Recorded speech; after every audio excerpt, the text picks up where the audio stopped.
नमस्कार साथियों, मेरा नाम है आर.के. सिंह। संस्कृति आईएएस यूट्यूब चैनल पर आप सभी का स्वागत है। आज के एपिसोड में हम जिस मुद्दे की चर्चा करने वाले हैं ये जुड़ता है भारत यानी अपने पड़ोसी देश नेपाल से। और नेपाल की जो स्थितियां हैं वो इस समय पूरी तरह से देखें तो उठापटक वाली बनी हुई है। लेकिन इसी में एक खास चर्चा जो देखने को मिल रही है कि नेपाल में जो विदेशी दखल है आखिर वो किस हद तक है और इस दखल में कौन कौन से देश शामिल है। तो ये कहा जा रहा है कि दुनिया की जो बड़ी शक्तियां हैं, चाहे वो अमेरिका हो, चाहे वो चीन हो, चाहे वो जापान हो, या फिर अपने देश भारत की बात करें तो इन्होंने बड़े स्तर पे निवेश नेपाल में किए हैं। और इस कारण से अब चर्चा होने लगी है कि आखिर इस तरह के जो भी अलग अलग निवेश इन देशों के द्वारा नेपाल में किया गया है या फिर इन देशों के द्वारा जो भी प्रोजेक्ट नेपाल में संचालित किए जा रहे हैं, आखिर उससे किसको फायदा है। क्या नेपाल को फायदा है या इन देशों ने अपने हितों को साधने के लिए नेपाल में इस तरह के बड़े स्तर पे जो प्रोजेक्ट्स हैं वो संचालित किए हैं। और ये मुद्दा इसलिए भी चर्चा में आ चुका है क्योंकि नेपाल में देखें तो लगभग एक हफ्ते से जो स्थितियां हैं वो तनावपूर्ण है। वहां पर पूरा जो शासन है, जो सरकार है, वो एक तरह से गिर चुकी है। पूरा जो अर्थव्यवस्था है वो ठप हो चुकी है। पूरा नेपाल क्या हो चुका है, एक तरह से ठप पड़ा हुआ है। तो इसमें इन देशों के द्वारा संचालित जो प्रोजेक्ट्स हैं उनके संदर्भ में एक बड़ा नुकसान होने की बात कही जा रही है। और इसी कारण से आज हम इस मुद्दे की चर्चा करने वाले तो देखेंगे कि नेपाल में कौन से दुनिया के देश हैं, कौन से बड़े समूह हैं जिन्होंने बड़े स्तर पे निवेश किया, किन क्षेत्रों में निवेश किया है, उस पर हम डिटेल से बात करेंगे। इसके पीछे आखिर उद्देश्य क्या है, किसको इन प्रोजेक्ट्स का फायदा मिल रहा है और अब जो नेपाल की परिस्थितियां हैं उनमें इस तरह के जो भी प्रोजेक्ट्स हैं उनको किस हद तक नुकसान हो सकता है, इसी मुद्दे की चर्चा करने वाले हैं। और इससे जुड़े हुए जो भी अहम पहलू हैं उन पर भी हम संक्षिप्त रूप से बात करेंगे। लेकिन चर्चा में आगे बढ़ने से पहले आप सभी के लिए एक महत्वपूर्ण सूचना है। सूचना क्या है, तो संस्कृति आईएएस के द्वारा एक बड़ा ही महत्वपूर्ण ऑफर संचालित किया जा रहा है जिसके तहत एसए के कोर्स, एनसीईआरटी के जो कोर्स हैं या फिर जनरल हिंदी के जो कोर्स हैं इन पर 75 to 80% का डिस्काउंट आपको प्रदान किया जा रहा है।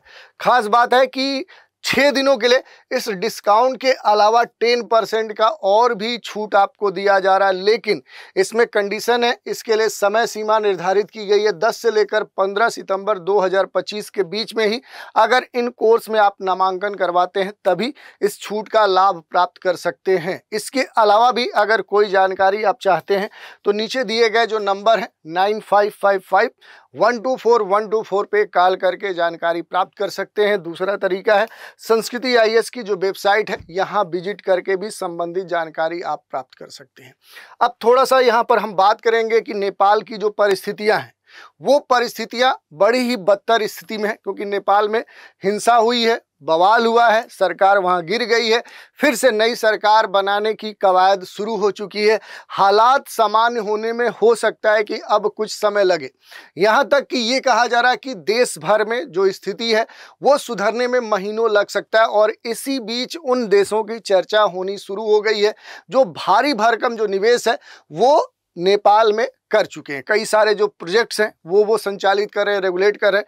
तो नेपाल में दुनिया के जो बड़े सुपर पावर्स हैं, जो बड़ी शक्तियां हैं, चाहे वो अपने देश भारत की बात करें, पड़ोसी देश चीन की बात करें, एशियाई देश जापान की बात करें या फिर अमेरिका समेत कई सारे दुनिया के जो देश हैं वो नेपाल में इन्वेस्ट किए हुए हैं, कई सारे प्रोजेक्ट्स चला रहे हैं। तो इसमें अब यही प्रश्न उठ रहा है कि आखिर इस तरह की जो परिस्थितियां नेपाल में बनी हैं उससे क्या ये प्रोजेक्ट्स प्रभावित होने वाले हैं या फिर किसको कितना फायदा, किसको कितना नुकसान हो सकता है।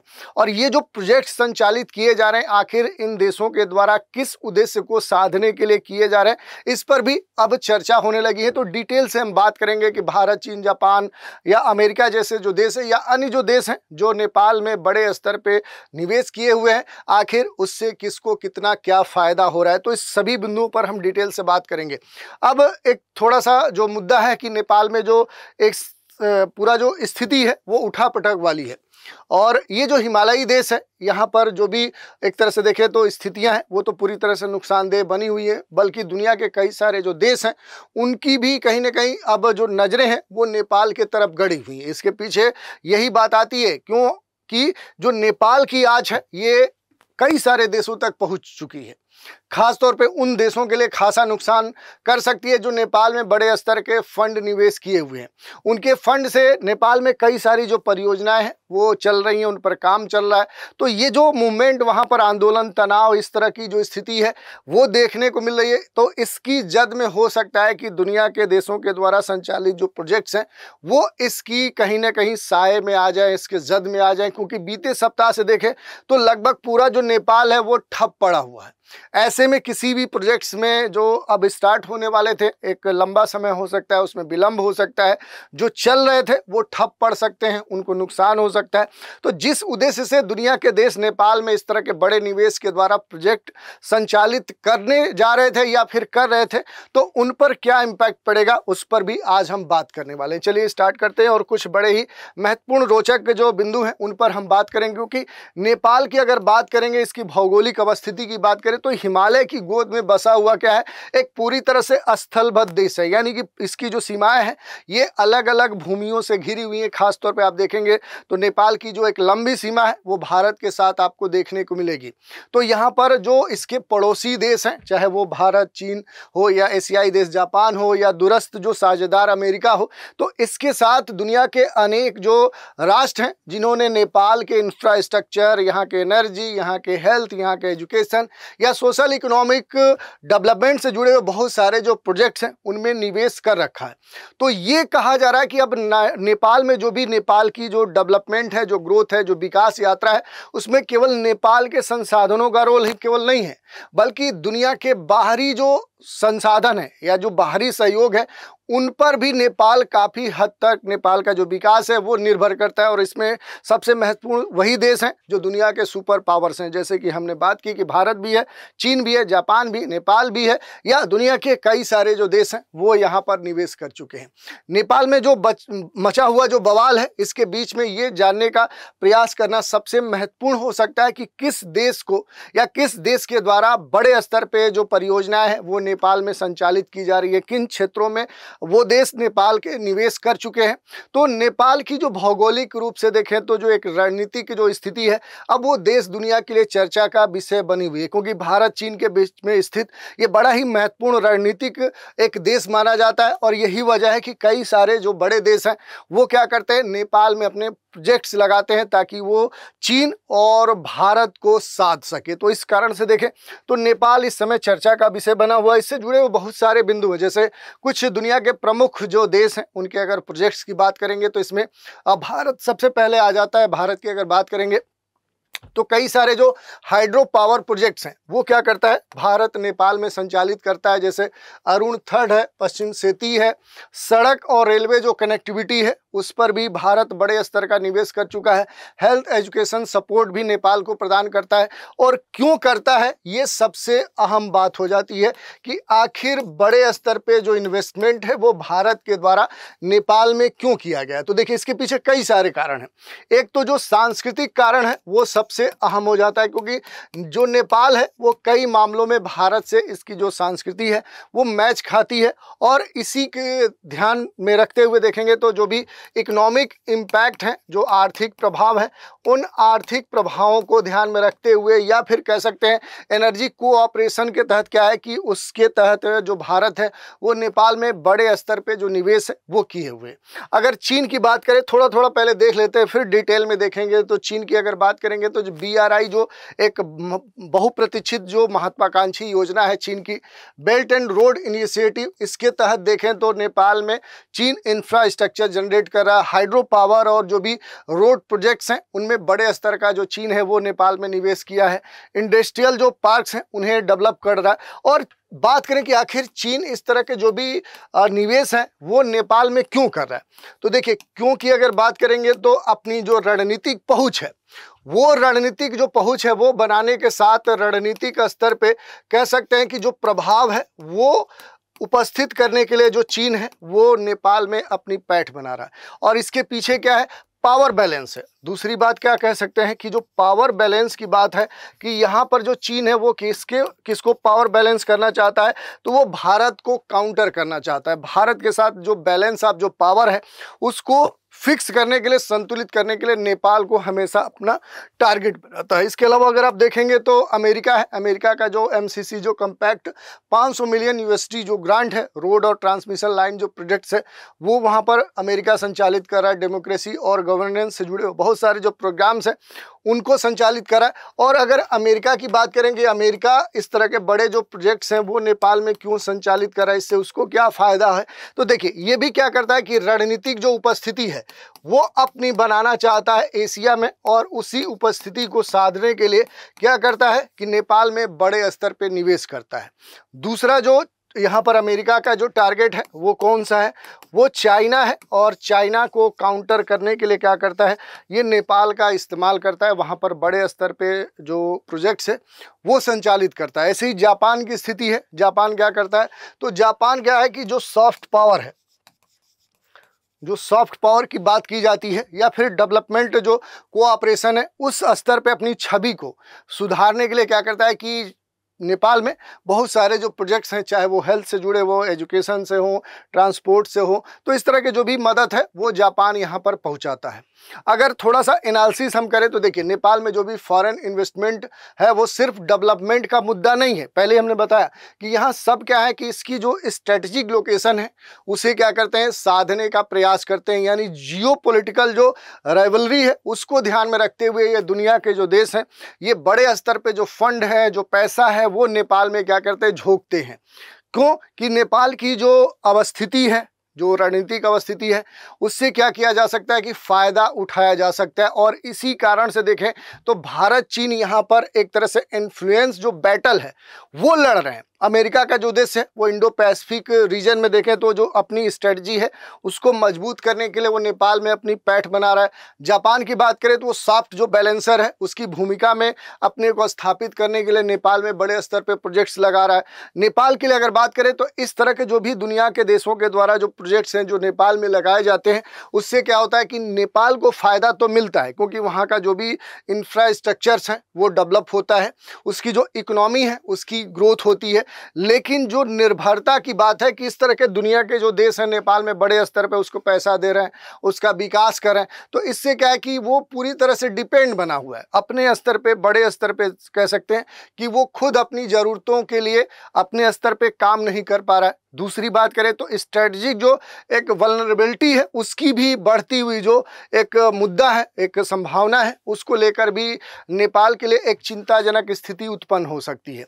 ओवरऑल हम यही कह सकते हैं कि भारत जो नेपाल है अगर उनकी बात करें तो इस तरह के जो भी प्रोजेक्ट्स हैं या इस समय जो वहाँ पर स्थिति बनी हुई है तो भारत नेपाल के जो संबंध हैं उनके ऊपर असर पड़ता है। चाहे हम इस तरह के लगाए गए प्रोजेक्ट्स की बात करें या इस समय वहाँ पर जो भी स्थितियाँ बनी हुई हैं, इन दोनों का असर भारत नेपाल के संबंधों पर पड़ता है। चीन और भारत की बात करें तो उनके लिए एक प्रतिद्वंदिता का जो मैदान है वो अब नेपाल बन चुका है, और अमेरिका की जो रणनीतिक घुसपैठ है वो भी नेपाल में बन चुकी है। नेपाल की जो सॉवरेनिटी है, जो उसकी पॉलिटिकल स्टेबिलिटी है, उसके लिए देखें तो इस तरह के जो मुद्दे हैं वो अब चुनौती का सबब बनते जा रहे हैं। तो ये हमने देख लिया। अब थोड़ा सा डिटेल में हम बात कर लेंगे कि भारत के जो भी प्रोजेक्ट्स हैं वो कौन कौन से नेपाल में चल रहे हैं, किन क्षेत्रों में चल रहे हैं। तो अगर क्षेत्रों की बात करेंगे तो देखिए सड़क पुल निर्माण, रेलवे कनेक्टिविटी, जो ऊर्जा के क्षेत्र हैं, जो हेल्थ और एजुकेशन है, इनसे जुड़े हुए बहुत सारे जो प्रोजेक्ट्स हैं वो क्या करता है, भारत नेपाल में संचालित करता है, क्योंकि भारत नेपाल का सबसे पुराना और निकटतम विकास सहयोगी रहा है। भाषा, संस्कृति, धर्म, भौगोलिक विशेषताएं, इन सबके संदर्भ में देखेंगे तो भारत से निकट रहा है नेपाल। दूसरी बात, नेपाल भारत का रिश्ता जो है वो रोटी बोटी का है।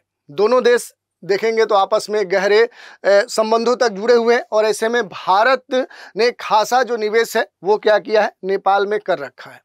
जैसे सड़क और पुल निर्माण की बात करेंगे तो भारत नेपाल में कई तरह के जो सड़क है, जो रोड्स हैं, जो परियोजनाएं हैं वो चला रहा है। जैसे कि तराई सड़कों में जो परियोजनाएं हैं, इनका जो उद्देश्य है वो यही है कि सीमावर्ती इलाके में जो आवागमन है उसको आसान बनाया जाए और स्थानीय आर्थिक जो गतिविधियां हैं उनको बढ़ावा दिया जाए। तो इस तरह के जो उद्देश्य हैं उनको ध्यान में रखते हुए भारत यहाँ पर कई तरह के प्रोजेक्ट्स लगा चुका है। रेलवे कनेक्टिविटी की बात करेंगे तो जयनगर बिजलपुर, कुर्था और जयनगर जो जनकपुर बर्दीवास है, ये रेल लिंक जैसी जो परियोजना है वो नेपाल को भारतीय रेल नेटवर्क से क्या करती हैं, जोड़ती है, जिसमें भारत सपोर्ट नेपाल को करता है। अगर एनर्जी सेक्टर की बात करेंगे तो भारत ने नेपाल में कई जो पन बिजली जो परियोजना है उसमें भी सहयोग दिया है। खासतौर पे अरुण जो थर्ड हाइड्रो जो पावर प्रोजेक्ट्स हैं, जो 900 मेगावाट का प्रोजेक्ट है, इसका एक बड़ा उदाहरण हो सकता है, जिसे भारतीय जो कंपनियां हैं वो नेपाल में क्या कर रही हैं, डेवलप कर रही हैं।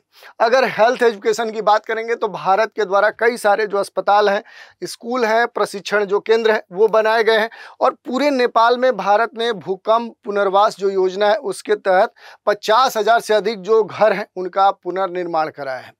अब ये सारी बातें हैं। अब यहाँ पर सबसे महत्वपूर्ण बात हो जाती है कि भारत को क्या फ़ायदा होगा, नेपाल को क्या फ़ायदा होगा। तो नेपाल का तो आधारभूत जो संरचना है, ऊर्जा है, रोजगार है, ये सारे जो अवसर होते हैं वो भारत के द्वारा सृजित किए जाते हैं। लेकिन भारत को क्या फ़ायदा होता है, तो देखिए भारत जो है वो नेपाल के स्तर पे देखें तो एक रणनीतिक जो सामरिक प्रभाव है उसका इस्तेमाल करते हुए जो भी अपने कह सकते हैं कि सुरक्षा से जुड़े हुए जो मुद्दे हैं उनको साधता है, या फिर अपने जो संबंध है अपने पड़ोसी देश के साथ उसे बेहतर करने का प्रयास करता है। तो इस तरह की जो ऊर्जा संसाधनों तक नेपाल के पहुंच की बात है वो भी भारत क्या करता है कि इस प्रयास से उसे प्राप्त करता है। अब थोड़ा सा चीन की बात कर लेंगे कि आखिर चीन करता क्या है। जैसे चीन की बात करेंगे तो जो BRI है, जो बेल्ट एंड रोड इनिशिएटिव है, इसके तहत नेपाल में कई सारी जो परियोजनाएं हैं वो चीन क्या करता है, वो संचालित करता है। जैसे आप देखेंगे तो इसके तहत बहुत सारे जो सड़क हैं, जो रेल संपर्क हैं, ऊर्जा परियोजनाएं, निर्माण, शहरी विकास, स्वास्थ्य क्षेत्र जैसे मुद्दे हैं, वहां पर चीन क्या करता है, वो नेपाल की मदद करता है। जैसे आप देखेंगे BRI के तहत क्या है कि नेपाल में पूरी तरह से क्या है, चीन सक्रिय है। एक प्रतिस्पर्धात्मक रूप से देखेंगे तो भारत के प्रभाव को क्या करता है, चीन काउंटर करता है इस प्रोजेक्ट के तहत। और इसीलिए चीन ने कई सारे क्षेत्रों में क्या किया है, बड़े स्तर पर निवेश किया है। जैसे सड़क और रेल संपर्क की बात करें तो जो चीन है, खास तौर पे आप देखेंगे तो जो चीन का एक तिब्बत वाला जो स्वायत्त क्षेत्र है, वहाँ से काठमांडू के लिए पूरा एक जोड़ने वाली जो रेल लाइन है वो विकसित कर रहा है। हालांकि ये अभी पूरी तरह से डेवलप नहीं हुई है और इसमें बड़ा जो निवेश है वो एक घोषणा कर चुका है चीन कि हम इस परियोजना के लिए एक बड़ा जो फंड है वो एलोकेट करेंगे। कई सारी जो ऊर्जा परियोजना है, जैसे चीन ने जो त्रिशूली और जो सेटी नदी है, दोनों पर बड़े सारे जो हाइड्रो पावर प्रोजेक्ट्स हैं वो लगाने के लिए एक बड़ा जो निवेश है वो नेपाल में लगाया है। अगर निर्माण और शहरी विकास की बात करेंगे तो चीन के द्वारा नेपाल में काठमांडू में बड़े स्तर पे देखेंगे, जो राजधानी है नेपाल का, तो कई सारे जो रिंग रोड्स हैं, जो स्टेडियम्स हैं, जो सरकारी इमारतें हैं वो क्या की हैं, वो बनवाई हैं। स्वास्थ्य क्षेत्र की बात करेंगे तो चीन ने नेपाल को कई सारे जो अस्पताल हैं, जो कोरोना काल में देखेंगे तो वैक्सीन से जुड़ी जो सहायता है वो चीन ने नेपाल को प्रदान की थी। और इससे फ़ायदा आखिर किसको होता है, तो नेपाल को तो निश्चित तौर पे क्या होता है, फ़ायदा होता है। वहाँ का जो इंफ्रास्ट्रक्चर है वो डेवलप होता है, निवेश उसे प्राप्त होता है। लेकिन चीन को भी उतना ही फायदा होता है और चीन अपने फायदे को साधने के लिए ही नेपाल में इतना पैसा झोंकता है, क्योंकि एशिया में जो नेपाल की सामरिक स्थिति है, जो उसकी उपस्थिति है, जो लोकेशन है, जो व्यापारिक मार्ग में जुड़ा हुआ नेपाल है, उसे हासिल करने के लिए बड़े स्तर पे जो पैसा है, जो फंड है, वो निवेश करता है। कहाँ पर, तो वो नेपाल में। दूसरी बात करें जापान की बात करें तो अपने सॉफ्ट पावर इमेज को डेवलप करना चाहता है हमेशा जापान। और काठमांडू घाटी जो जल आपूर्ति सुधार परियोजना है उसमें काफ़ी निवेश कर चुका है जापान, क्योंकि मानवीय विकास, शिक्षा, भौतिक आधारभूत जो संरचना है उस पर सबसे ज़्यादा ध्यान देता है जापान नेपाल के ऊपर, जिसमें जल आपूर्ति, सीवरेज जो व्यवस्था है, ट्रांसपोर्टेशन है, एजुकेशन है, तकनीकी सहयोग है, स्वास्थ्य है, इस तरह के जो विभिन्न क्षेत्र हैं उन पर खास तौर पे जापान नेपाल में इन्वेस्टमेंट करता है। एक एक करके थोड़ा थोड़ा बात करेंगे। जैसे जल आपूर्ति और जो सीवरेज की व्यवस्था है, तो जापान इंटरनेशनल कोऑपरेशन जो एजेंसी है, जिसे हम जीका बोलते हैं, तो ये जो एजेंसी है जापान की, तो इसके द्वारा जो काठमांडू जो घाटी है अगर बात करेंगे जो काठमांडू जो घाटी क्षेत्र है, इस घाटी क्षेत्र में जल आपूर्ति से जुड़ी हुई जो सुविधाएं हैं उसके लिए कई सारी जो परियोजनाएं हैं वो जापान संचालित करता है। और ट्रांसपोर्टेशन की बात करें तो जापान ने काठमांडू जो घाटी क्षेत्र है वहां पर नगरीय सड़क सुरक्षा, नगरीय सड़क सुधार के लिए कई सारी जो व्यवस्थाएं हैं वो वहां पर लगाई हैं। इसके लिए पूरा देखेंगे तो यातायात जो प्रबंधन है उसके लिए भी जो टेक्नोलॉजी है वो प्रोवाइड किया है जापान ने नेपाल में। हेल्थ के सेक्टर में या कहें शिक्षा के क्षेत्र में अगर बात करें तो जापानी जो छात्रवृत्तियां हैं, स्कूल निर्माण की बात करें, तकनीकी जो टेक्नोलॉजी प्रशिक्षण है ट्रेनिंग के स्तर पे, तो जापान क्या करता है कि नेपाली युवाओं को प्रदान करता है।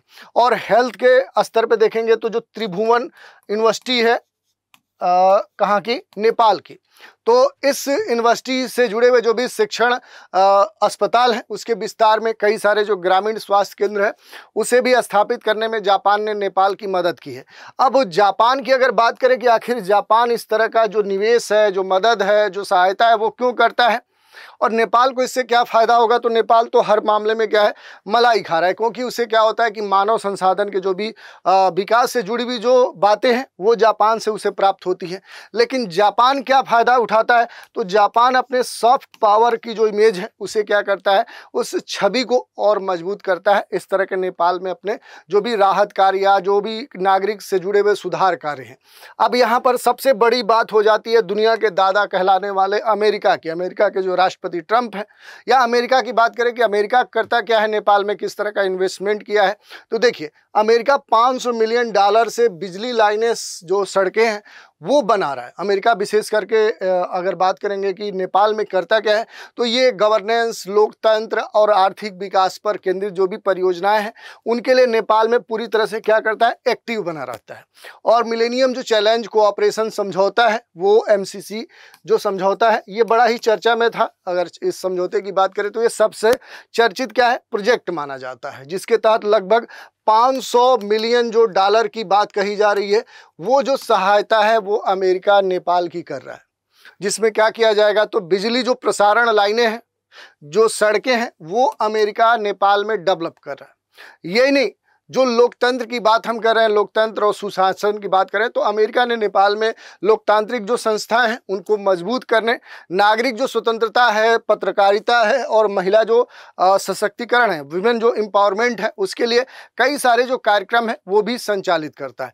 यहाँ तक कि अगर बात करेंगे हेल्थ सेक्टर की बात करेंगे तो नेपाल में जो अमेरिका है खासतौर पर HIV, मलेरिया जैसे जो बीमारियां हैं उनसे लड़ने के लिए और कोरोना संकट में देखें तो अमेरिका ने बड़े स्तर पर नेपाल की मदद की थी। अब इसमें देखेंगे आखिर इससे फायदा क्या होता है, तो नेपाल को तो फायदा होता है, नेपाल में जो भी ऊर्जा जरूरतें हैं या जो सस्ता वित्तीय सहयोग है वो प्राप्त होता है।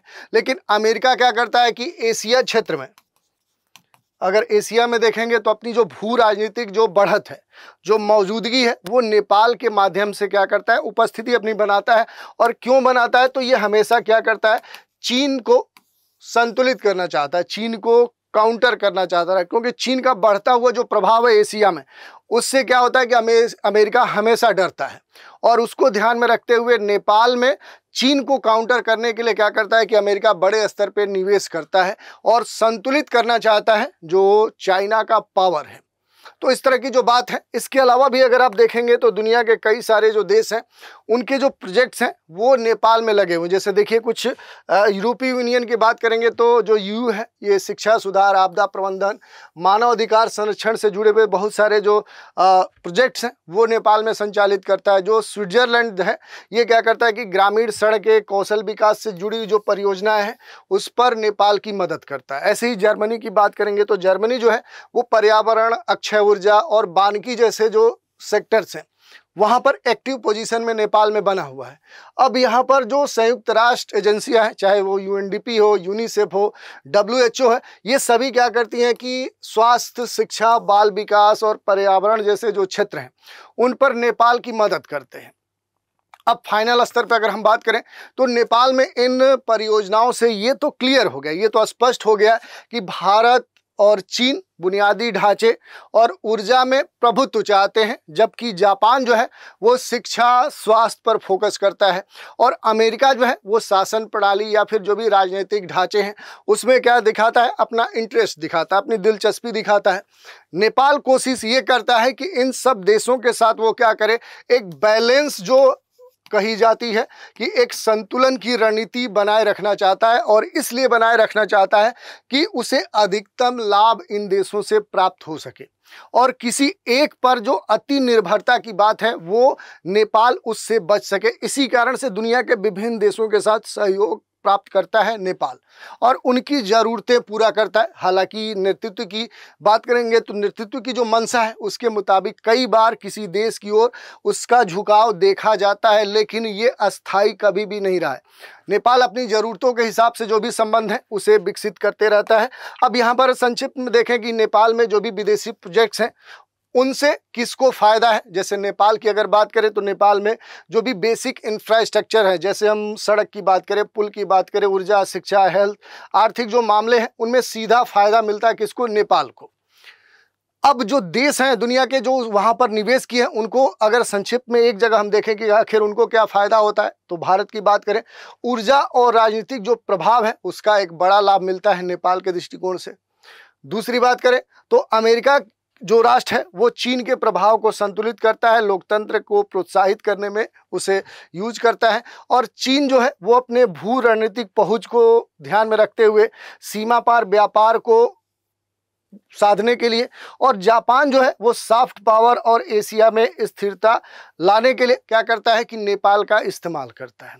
तो इस तरह से कंक्लूजन हम निकाल सकते हैं कि नेपाल में भारत, चीन, जापान, अमेरिका सहित कई सारे जो देश हैं ये विभिन्न जो परियोजना है वो संचालित कर रहे हैं, उनमें सक्रिय हैं। इनमें से नेपाल जो है वो आर्थिक सामाजिक जो परिदृश्य है उसमें लाभ प्राप्त करता है, वहाँ पर रोजगार डेवलप हो रहे हैं और देश की जो अंतर्राष्ट्रीय पहुँच है वो लगातार बढ़ रही है। हालांकि इन देशों की जो उपस्थिति है ये जियोपॉलिटिक्स के दृष्टिकोण से देखेंगे तो सबसे खास मानी जाती है, जो भू राजनीतिक जो एक पहुंच है, और इस कारण से इन देशों में देखेंगे तो एक प्रति जो स्पर्धा है वो भी देखने को मिलता है, एक कंपटीशन जो है वो भी देखने को मिलता है। तो ये एक चुनौती का सबब हो सकता है और इसीलिए नेपाल को चौकसी और संतुलन की रणनीति अपनाते हुए आने वाले समय में सभी परियोजनाओं का इस्तेमाल अपने राष्ट्रीय हित में करना होगा। ये नेपाल के ही हित में होगा।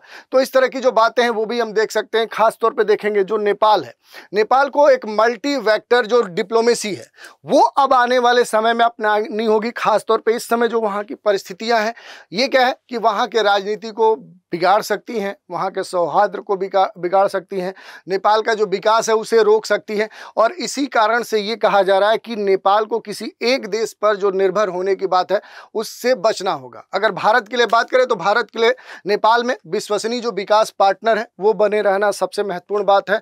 और क्षेत्रीय सहयोग के स्तर पर जो बिम्स्टेक है उसकी अगर बात करें तो उसे मजबूत करना चाहिए ताकि नेपाल को केवल पावर गेम का मैदान न बनने दिया जाए, बल्कि इसे इसकी जो विशेषताएं हैं, इसकी जो खासियत है उसके लिए देश दुनिया में जाना जाए। तो इस तरह की जो बातें हैं वो हम देख सकते हैं। तो आज हमने बात कर ली कि आखिर जो नेपाल है वहाँ पर दुनिया के विभिन्न देशों के द्वारा जो प्रोजेक्ट्स लगाए गए हैं आखिर वो कौन से प्रोजेक्ट्स हैं, किन क्षेत्रों में लगाए गए हैं और इससे किसको क्या लाभ प्राप्त होने वाला है, और आने वाले समय में नेपाल की जो स्ट्रेटजी है वो क्या होनी चाहिए। तो ऐसे बहुत सारे अहम पहलू थे जिन पर हमने बात की। तो आज के एपिसोड में इतना ही। आप सभी हमारे साथ बने रहें, इसके लिए धन्यवाद।